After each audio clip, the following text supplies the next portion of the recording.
आपके पास कॉपी है और पेन है, उसमें आप निरंतर यहाँ का अनुभव, यहाँ का चिंतन, यहाँ खाली मंत्र लिखने से काम नहीं चलेगा।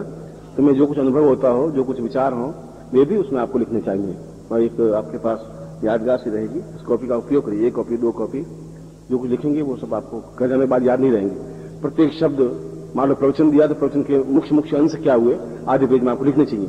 खाली मंत्र से काम चलेगा कि गुरु जी ने लक्ष्मी के बारे में क्या बताया, या यज्ञोपवीत के बारे में क्या बताया, नारियल के बारे में क्या बताया। छोटी छोटी बातें हैं, मगर हर बार आप डायरी को भरिए कि आज अपने प्रवचन में गुरु जी ने इन बातों पर प्रकाश डाला, ये बताया, या नारियल के बारे में ये बताया, या मंत्र के बारे में ये बताया, या यज्ञोपवीत के बारे में ये चिंतन दिया।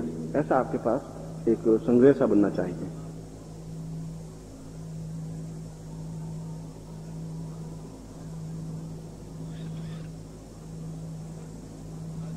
आज मैं अभी बिल्कुल लक्ष्मी के बारे में फिर थोड़े बहुत प्रयोग इसके बारे में समझाऊंगा भी, और फिर शाम को मैं विस्तार से आपको प्रवचन दूंगा कि किस प्रकार से काली साधना के माध्यम से भी या महाकाली साधना के माध्यम से भी कुंडलिनी जागरण हो सकती है। कुंडलिनी के बारे में भी समझाऊंगा और उस काली साधना के बारे में भी समझाऊंगा। और यह काली साधना या महाकाली साधना कल भी मैंने बताई थी कि ये त्रिगुणात्मक स्वरूप है, महाकाली, महालक्ष्मी और महासरस्वती।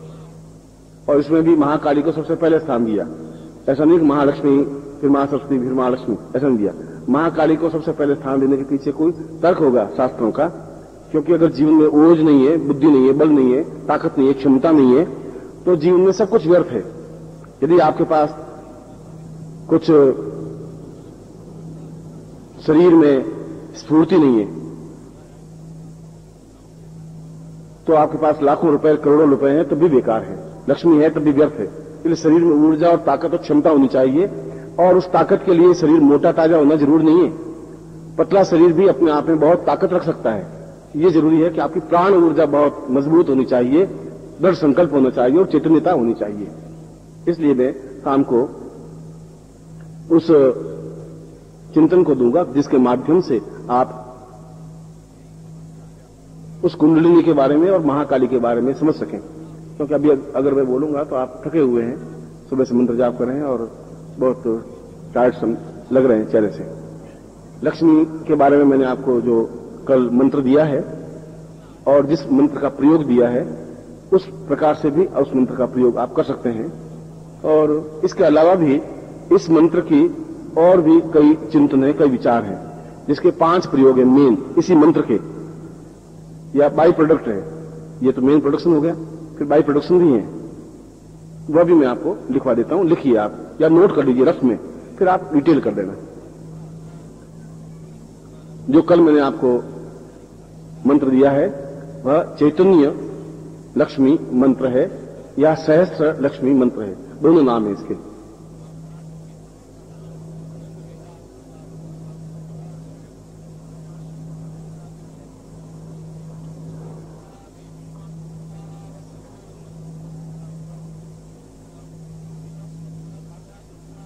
अब इसका एक प्रयोग गृहस्थ लक्ष्मी प्रयोग, मैं केवल बोलता हूं, आप पहले सुन लीजिए फिर नोट कर लेना।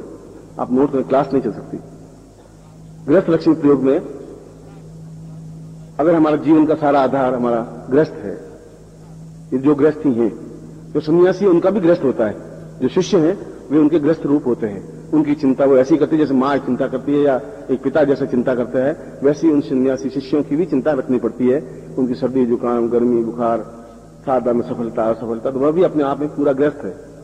इसलिए इस गृहस्थ लक्ष्मी के बारे में भी प्रयोग बताया गया है कि किसी भी बुधवार से, नोट नहीं करेंगे, आप पहले सुन लें, आपकी स्मरण शक्ति मजबूत होनी चाहिए। किसी बुधवार से आप 108 चावल के दाने ले लें, जिसको अक्षत कहा जाता है। अक्षत का मतलब है टूटे हुए दाने नहीं हो, बिल्कुल साबुत दाने हो चावल के, उसको अक्षत दाने, अक्षत कहते हैं। वे 108 दाने ले लें और फिर अर्धरात्रि को, किसी भी दिन अर्धरात्रि को उस मंत्र की एक माला मंत्र जाप करें, 108 बार मंत्र उच्चारण करें। एक बार मंत्र उच्चारण करें और एक चावल का दाना अलग रखते हैं, फिर दूसरी बार मंत्र उच्चारण करें, दूसरा दाना रख दें, तीसरी बार करें, तीसरा दाना अलग रख दें। एक बार 108 दाने हैं और 108 बार मंत्र उच्चारण करें। उसके बाद वहीं पर सो जाएं जहां आपने मंत्र जाप किया है। जिस पूजा रूम में या जिस स्थान पर। दूसरे दिन सुबह जब आप भोजन बनाएं, उस भोजन में चावल जब पकाए तो वे 108 दाने भी चावलों के साथ मिला करके पका दे और पूरा परिवार भोजन करे, उन चावलों को स्वीकार करता है, तो घर में सुख शांति रहती है। तनाव, लड़ाई झगड़े, मारपीट ये सब कुछ कम हो जाते हैं, समाप्त हो जाते हैं। इसको गृहस्थ लक्ष्मी प्रयोग कहा गया है इसी मंत्र के माध्यम से, और इसका सीधा प्रभाव पड़ता ही है। आप पॉइंट नोट कर लें सर, फिर मैं अगला लिखवा दूं। एक अलग कागज पर नोट करना, फिर डिटेल लिख देना।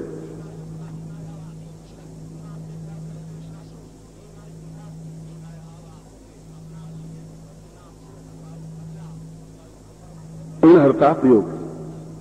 अगर कर्जा है, ऋण है अपने ऊपर किसी भी प्रकार का, खासतौर से लक्ष्मी से संबंधित ऋण, तो उसके लिए किसी भी बुधवार के दिन, जो गणपति का वार कहलाता है, और प्रातः सूर्योदय से पहले और 4 बजे के बाद में, यानी सुबह 4 बजे के बाद में और सूर्योदय से पहले इस प्रयोग को संपन्न किया जाता है, क्योंकि उस समय गणपति का ही प्रवाह गतिशील होता है और गणपति को ऋणहर्ता कहा गया है।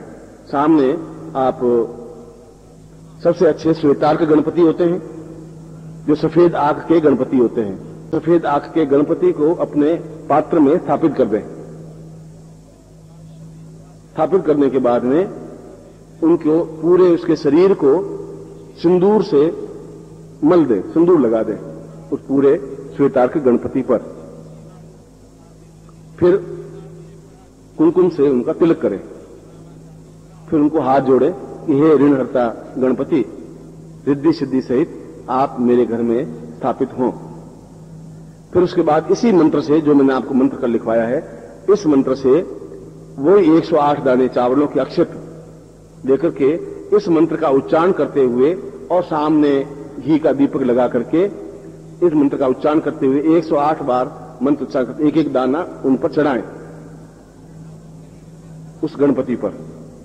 उसके बाद उन चावलों को जो चढ़ाए हुए हैं, उन चावलों को पूरे घर में बिखेर दें और कुछ चावल अपने घर में, जहां व्यापार है तो दुकान में रख दें, जहां गहने रखते हैं कुछ चावल वहां रख दें, जहां भी रखना चाहें, जहां आपके पैसे रखे जाते हैं वहां पर उन चावलों को रख दें।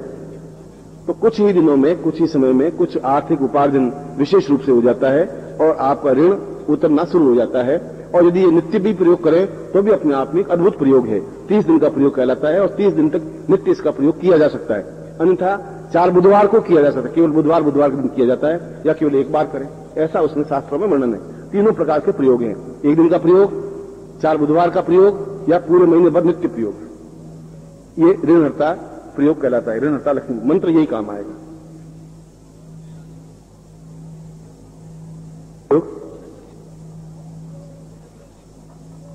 वशीकरण प्रयोग या सम्मोहन प्रयोग, इन दोनों में डिफरेंस है। वशीकरण और सम्मोहन में डिफरेंस है। वशीकरण दूसरों पे किया जाता है, सम्मोहन अपने आप पे किया जाता है। सम्मोहन का मतलब मेरी पर्सनैलिटी बहुत शानदार बने, मैं देखूं, लगे, लोगों को एहसास हो कि कोई पर्सनैलिटी है, मैं बोलूं, सामने वाले पर प्रभाव पड़े, इफेक्ट हो। चाहे अफसर के सामने बात करूं, चाहे किसी व्यापारी से बात करूं, चाहे किसी व्यक्ति से बात करूं, चाहे शिष्य से बात करूं, तो एकदम से वजन पड़े, उसको सम्मोहन प्रयोग कहते हैं। और वशीकरण दूसरों को अपने अनुकूल बनाने की क्रिया को वशीकरण कहते हैं। ये प्रयोग दोनों के लिए लागू है। ये भी वशीकरण लक्ष्मी प्रयोग है इसी मंत्र के माध्यम से। मगर ये थोड़ा सा मामूली डिफिकल्ट है। आप किसी स्वच्छ थाली में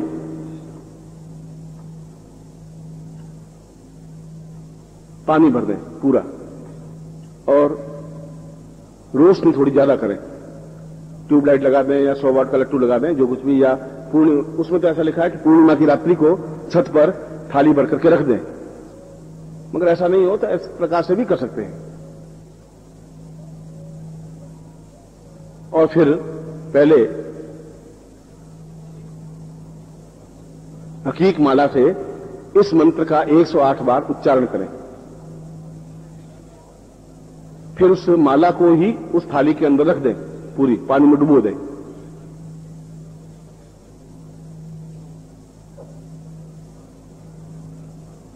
और 108 चावल के दाने लेकर इस मंत्र का 108 बार उच्चारण करें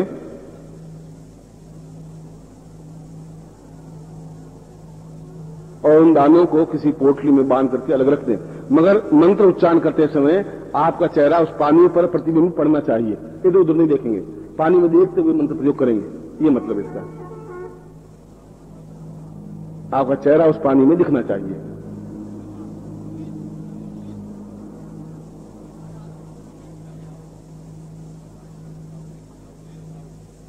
के दाने यदि आप स्वयं खा लेते हैं तो सम्मोहन होता है, दूसरों को खिला देते हैं तो वशीकरण होता है।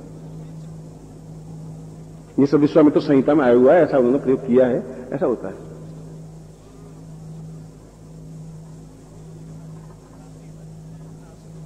खाएंगे वो खाएंगे नहीं, आप चावल देंगे तो उनको चावल दीजिए कि नरसिंह भगवान का प्रसाद है, मैं नरसिंह भगवान की आराधना करता हूं, ये दीजिए। और जो नहीं खाता है तो बहुत दोष लगता है, बेटा खाएगा, खा लेगा, थोड़ा सा नाटक करना।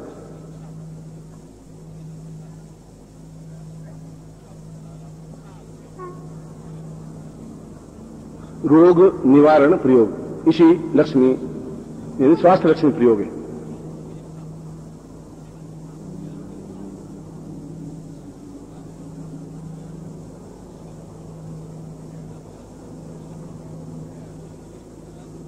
घर में कोई रोगी हो, कोई बीमार हो, अशक्त हो, कमजोर हो और रोग कंट्रोल में नहीं आ रहा हो, तो आप रोगी के सिरहा में एक पानी का लोटा भर करके रख दें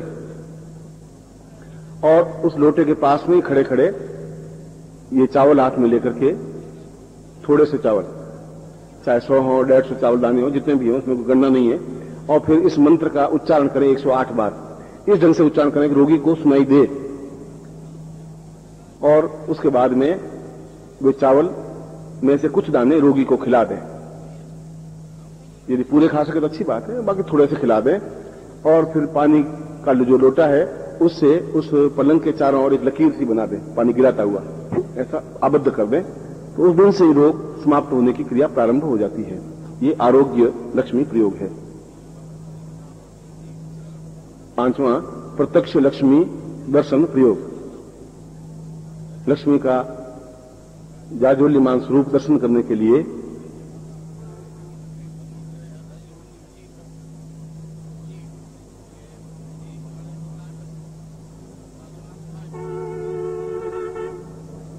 आधी रात के समय अर्धरात्रि कहलाती है, 11 बजे से 1 बजे के बीच में यह अर्धरात्रि कहलाती है। अर्धरात्रि के समय खड़े होकर के उत्तर की ओर मुंह करके और बाएं हाथ में जलता हुआ दीपक ले, कटोरी ले जिसमें दीपक लगा हुआ हो, और दाहिने हाथ में माला लेकर के इस मंत्र को जपें।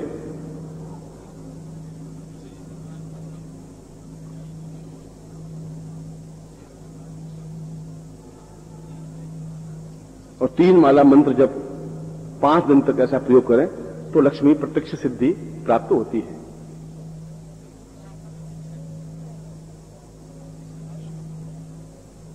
तीन माला नित्य मंत्र जाप और 5 दिनों तक मंत्र जाप। माला कोई भी हो मंत्र जाप करें। हकीक माला है आपके पास, कमल गट्टे की माला है, स्फटिक माला है,